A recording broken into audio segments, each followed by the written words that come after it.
Hey everybody, we're back. It's your girl Prom Honey D with video number 2 of a quick get ready with me and some more astrology talk. Shout out to Tuff. I have on my Tuff hoodie here in this video. Y'all should check her out on IG at Tuff Dior. And I'm using that same FHI flat iron to go through and curl my hair in this video. And you're going to see me just wrapping my hair like this throughout the video, coiling it, and starting all over again. Alright, so in this video, I wanted to discuss the luminaries, the sun and the moon. And I wrote a quick little note about the sun and the moon that I wanted to share. The luminaries are our awareness. The sun is our conscious awareness, and the moon is our subconscious emotional awareness.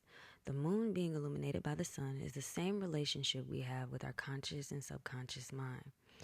What we see, experience, and do is the sun, and it is in direct correlation with who we believe we are, which is the moon. And I say believe who we are because our emotions are where we come from to express outwardly. So the moon is where we come from to express ourselves through our sun sign. In my experience, that's the way that I personally see it. That's not from any other astrologer. This is important because the lens we act through consciously is defined through our sun sign. I'm just going back to read some of my notes here. We are coming from where we're coming from emotionally, and what's driving us to interpret what we're aware of, the way that we do, is from our moon sign. So our sun sign is how we act while we're conscious and how we express our consciousness. Our moon sign is how we emote and where we come from and how we feel before we express what we're conscious of. So for example, I'll use myself. In sidereal astrology, I have a Taurus sun and a Capricorn moon. That's a lot of earth.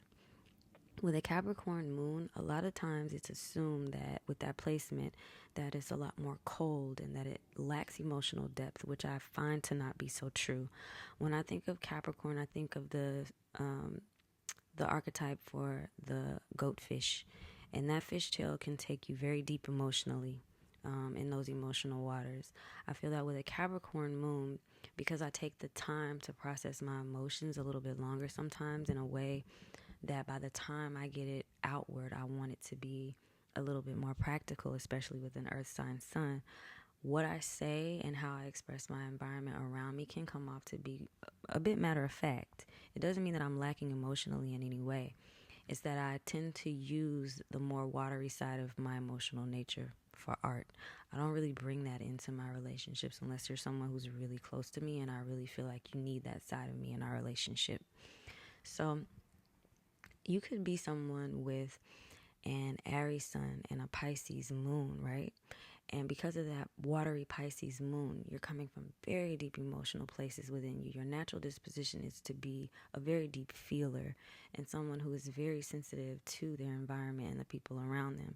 So by the time you come out to express yourself through an Aries sun sign, it can be very passionate. It could be very impulsive. It could be very charming. It could be very direct. You know what I mean? But it's still coming from that very deeply emotional place.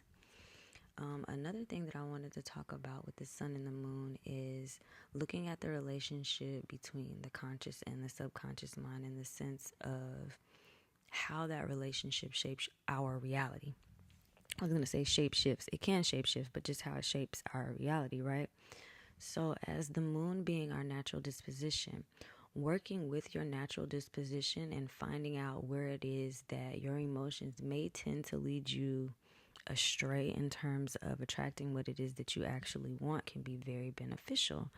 And I feel as though things like astrological transits, say like you have maybe certain planets conjunct your moon, will definitely affect the way that you're emoting, right? So let's say that I have maybe Jupiter on my moon, depending on what sign Jupiter is in my case, it would be Capricorn. That's going to affect, if it's conjunct my moon, that's going to affect the way I'm emoting. So my feelings may intensify and feel more expansive because of this Jupiter conjunction to my moon sign as a transit. That means that for me, I want to take more time maybe to journal, maybe take some more time for artistic projects, because I know for me, I have a fourth house moon. I'm going to be at home a little bit more than usual because I want to process those emotions that I'm feeling more intensely. with Jupiter on my moon. Also, if you have, let's say, Mercury conjunct your sun as a transit, then that means you're going to be ready to express yourself a lot more than usual. You're probably picking up a lot more in your environment. You're probably ready to communicate with more people or whatever audience that you may have, your colleagues at work. There's just many different factors that can come into play. You know what I'm saying? With transits and how they affect the luminaries. All right, so let's take a look at what I'm doing here with this hair, child. I'm pretty much doing the same thing I said earlier in the video. But as you can see, I tend to curl inward. I was going to say also that the reason that I curl my hair like this is because I need a trim. I haven't had a trim in about 3 or 4 months in this video. And when I curl my hair like this, it helps my hair to stay a little bit more uniform so that those flyaways at the end aren't so like stringy when I know I need a trim. So shout out to this FHI flat iron again for helping me get through and to curl the way I need to curl, okay? All right, so let's say that you have a Capricorn sun and an Aries moon.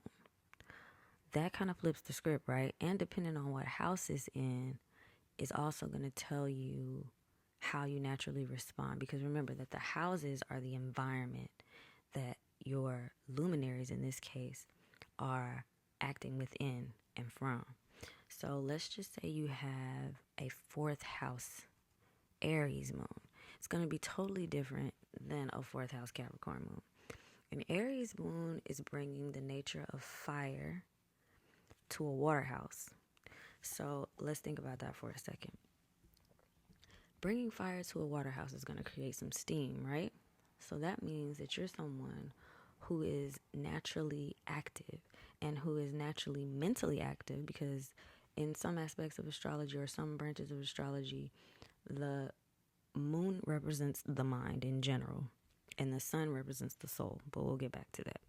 So if the moon is your mind and your mind has a fiery nature and it's in a water house, it's steamy. You want to be passionate at home. That is going to be your natural disposition. When you're at home, you're full of passion. This may be someone who just loves to create in their home. This is someone who's going to be, probably very sensual in their home. They're going to have a lot of passion for their family, a lot of passion for the things in their environment.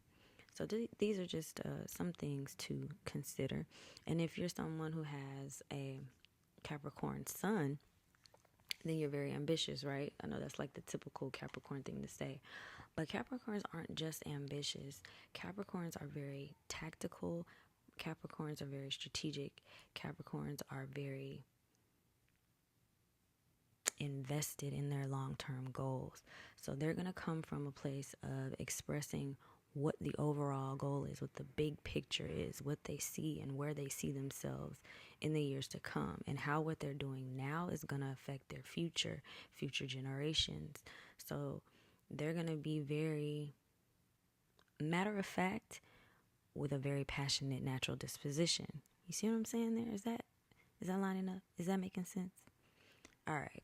So now that I'm finished with all these curls, I'm just taking my fingers, running it through, tossing the hair over, tossing it back for the final look. And voila, there we go.